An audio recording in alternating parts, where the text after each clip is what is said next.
তোমার ওই পুরুষ মানুষটা আর একবার যদি এই বাড়িতে ঢুকে তাহলে তার আমি দাও দেওয়া কোপায় মারুম। আপনি থানায় যাওয়ার আগেই নাকি ওই ফয়েজ থানা থেকে ঘুরান দিয়ে আসছে। চেয়ারম্যান কি আমি না ফয়েজ? দিনের আলোয় স্বপন দেখা শুরু করছিস বুঝি। লুতুরে বয়স ধরা দিছে এবার তোর। কি দিনের মতন মায়েরা ফেলেলি পারো? আর ওরা আসে গো বউ আসে, আমার হাসি তামাশা করে গো। ফয়েজও ঘুরে বেড়াইতেছে, গায়ে হাওয়া লাগায়। হাওয়াটা যে কোন দিক থেকে আসতেছে বুঝতে পারতেছি না। চিৎকার কইরা বলবে ওয়ান মোর ওয়ান মোর। আমি পারবো, আমি আবার পারবো।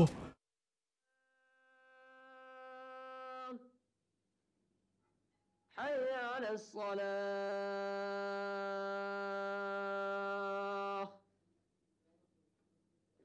حي على الفلاح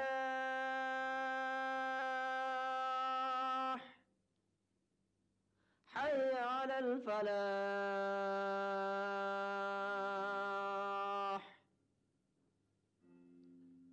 الصلاة خير من النوم الصلاة خير من النوم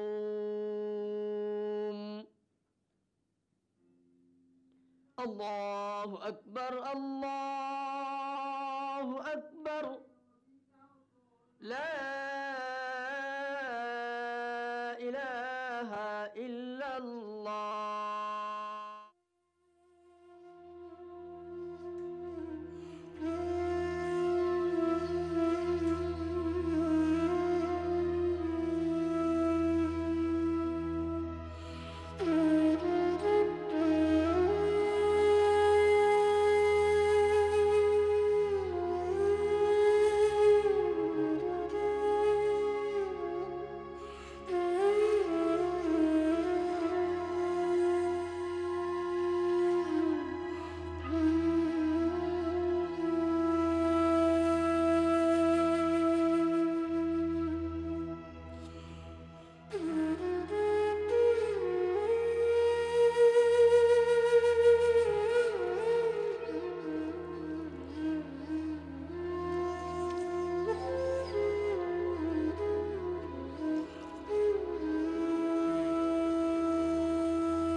আর কয়টা মাস পাইছে থাকলে পারতি।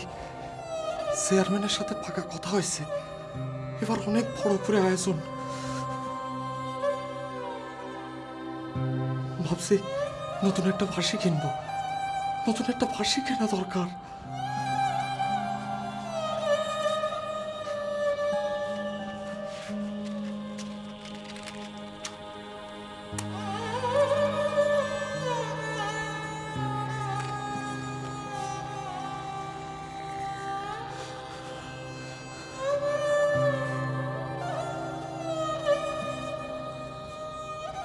বড় দেখার শখ ছিল তোর না রে? এই বুড়ি, আর 2টা মাস বেঁচে থাকতে পারলি না?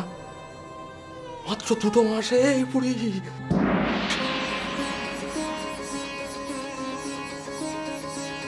বেঁচে আছিস, বেঁচে আছিস।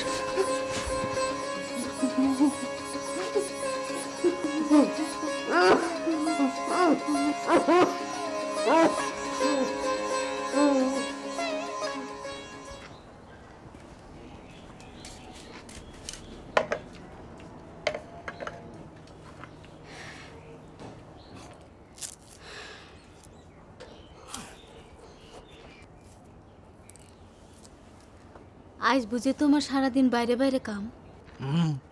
হ্যাঁ, জামালে বলি তো সবার আমার কথা মনে হয়। আমি তো আর সময় না দিয়ে পারি না। চেয়ারম্যান বইলে কথা। কাল রাইতে যেটা কইলা সত্য? কোনটা? ওই যে লুতু চাচারা কইলা গানের আসর বসাইবা।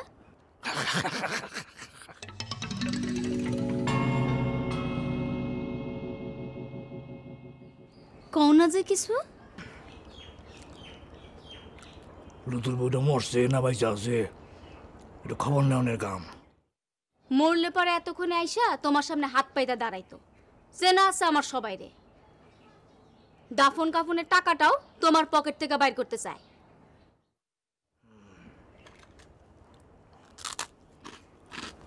মানুষ তো ছোট করে দেখো না বউ। আমি হইলাম চেয়ারম্যানের বউ, বড় কইরা দেখবো কারে?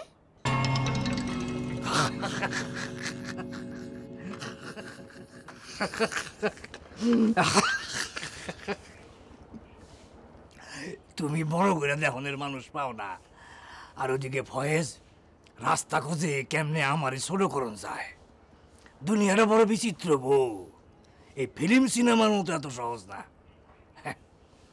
এখনই সামাল দিতে না পারলে একদিন দেখবা এই ফয়েজের বউ হয়ে গেছে চেয়ারম্যানের বউ। চেয়ারম্যান সাহেব, ফয়েজে তো সদর হাসপাতালে নিয়ে যেতেছে। কি? হ, কেরা জানি কাল রাইতে। মানির মান।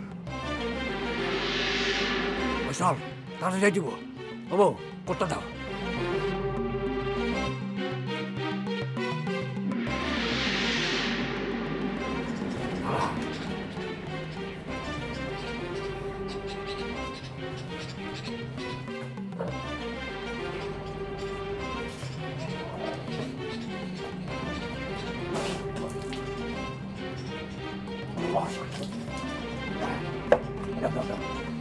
Hey, stop.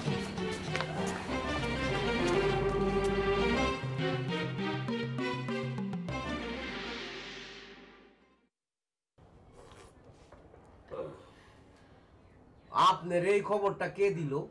কথাটা মুখে মুখে চড়াইছে বাবাজি। সাথে আমার নামটা।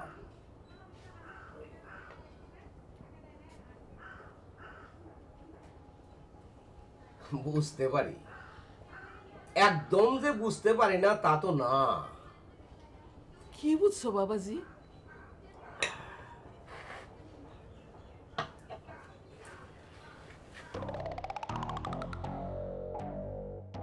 যারা আমার নাম রটাবার জন্য এই কাজটা করছে তাদেরকে তো আমি চিনি। তো সব জানলে পরে তুমি ফয়েজের ছুরি মারলা কেন বাবাজি? আপনাকে মতো বুইরা মানুষের জন্য আজকে এই অবস্থা। এই আমি কি আপনাদের কিছু বলছি? না মানে তুমি বলছিলে সব জানো। জানি তো। আপনাকে বাড়ির মাইয়া চম্পা, তারে জিগান না কেন?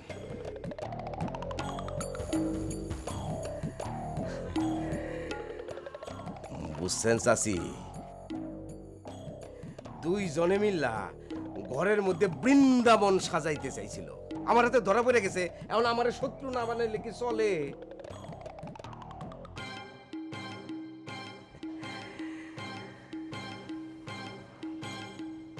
চম্পা মনে হয় ভুলে গেছে আমাদের মধ্যে এখনো কিন্তু তালাক বিনিময় হয় নাই,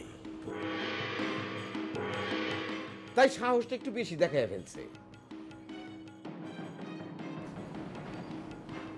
সময় হইলেই আমি এর জবাব দেব।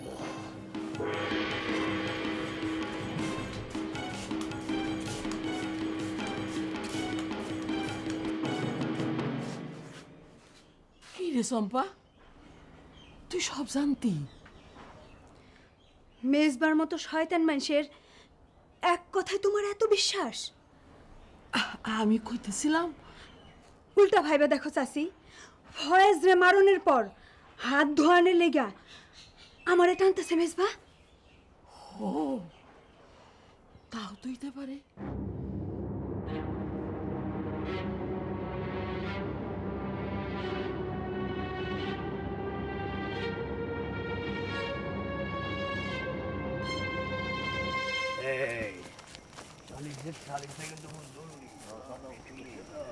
আসসালামু আলাইকুম চেয়ারম্যান সাহেব।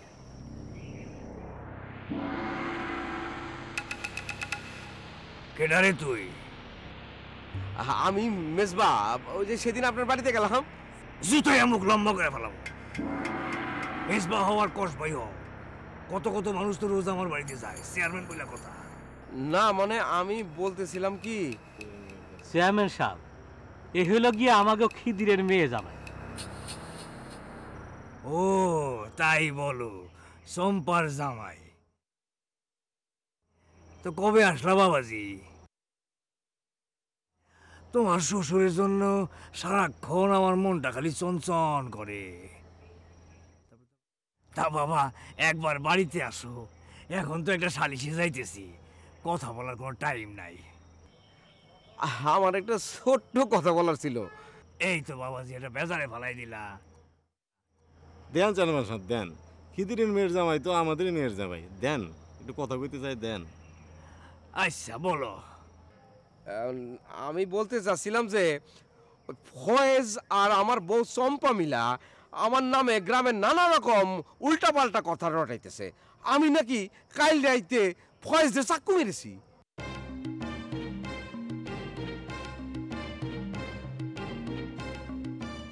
তাই আমি বলছিলাম যে হ্যাঁ, কানে আসছে আমার, ওইটার শালিশ সন্ধ্যায় ডাকা হয়েছে। তা বাবাজি, তুমি তো একজন আসামি, সন্ধ্যায় আসো। তোমার সামনে খোলা আকাশের নিচে দাঁড়ায় কথা বলতে দেখলে লোকে কিন্তু মন্দ বলবে। চেয়ারম্যান হওয়া তো আর যা তা কথা না, লোকের সামনে আমার একটা কালচার ধরে রাখতে হয়।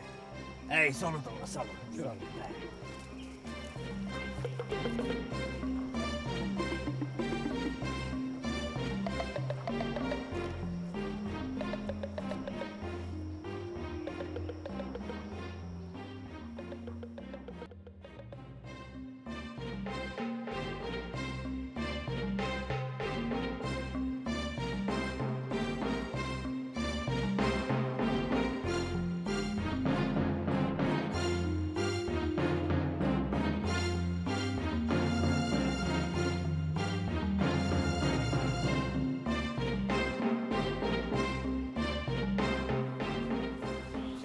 তাইলে ঠিক মতো হাঁটাচলা করতে পারতেছো তুমি? খোঁজ নেওয়াটা আমার দায়িত্বের মধ্যে পড়ে, চেয়ারম্যান তো। আগে পরে সব দায় দায়িত্ব তো আপনার, সেটা আমি খুব ভালো করে বুঝতে পেরেছি। তা তো নিশ্চয়ই। ভেতরে বসতে বলবো না? জি আসুন।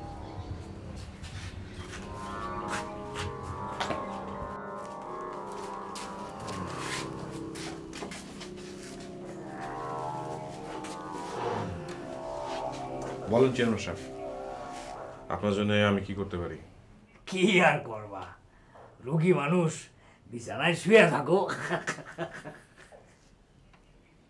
আমি অবশ্য চেয়েছিলাম সদর হাসপাতালে গিয়ে দেখা করতে, কিন্তু সেইটা অবশ্য একটু বেশি বাড়াবাড়ি হয়ে যাইত। মানুষে বলা বলি করতো, ফয়েজের লগে চেয়ারম্যান সাহেবের বেজায় খাতির। আহা যেন এক ভাই আরেক ভাইরে দেখার জন্য সুইটে আসছে। অথচ ফয়েজ মিয়া চেয়ারম্যান সাহেব আসল কথা বলেন। অনেকক্ষণ ধরে চারপাশে ঘোরাঘুরি করছেন, মোদ্দা কথাটা কি সেটা বলে ফেলেন। বিচার হবে। কিসের? এই যে তোমার যে ছুরি দিয়ে মারা হইল তার। কেন? আমি বলতেছি তাই। আমি তো বিচার চাই নাই। সব কিছু চাইতে নাই ফয়েজ মিয়া, কিছু কিছু জিনিস আলাদা করে শুধু চেয়ারম্যানরাই চাইতে পারে, বুঝছো? এই চল।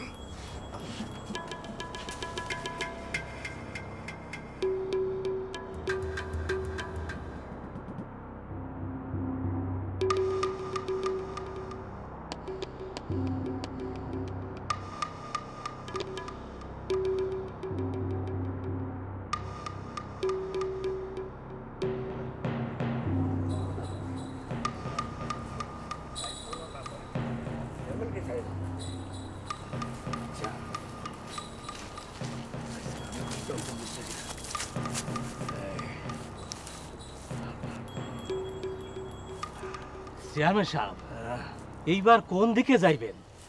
তাই ভাবতেছি কোন দিকে গেলে পরে কাজটা তাড়াতাড়ি হবে। আজকে সারাদিনের জন্য বাইরেছি, জ্বরটা ঠিক মতো পাকায় যাইতে হইব তো নাকি? ঠিক বুঝতে পারলাম না চেয়ারম্যান সাহেব।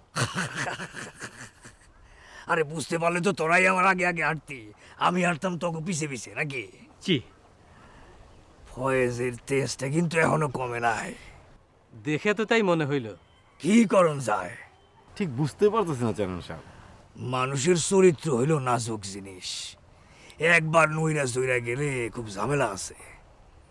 এই শোন, চারিদিকে ছড়ায় দে ওই খিদিরের মাইয়া চম্পার লগে ফয়েজের কি জানি একটা আছে, তার জন্যই এত রক্তারক্তি। আর ওই খিদিরের জামাইরে সামাল দিব আমি, বুঝছাস? চল।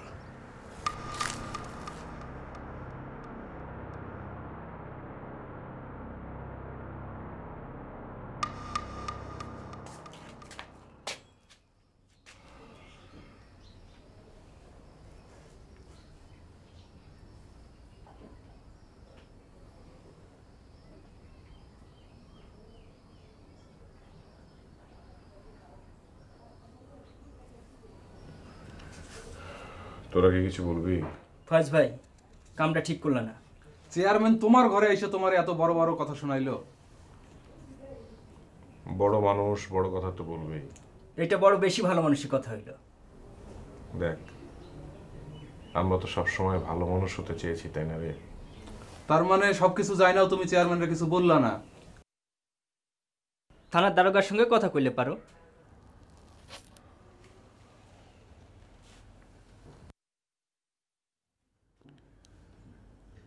লাভ কি কিছু হতো?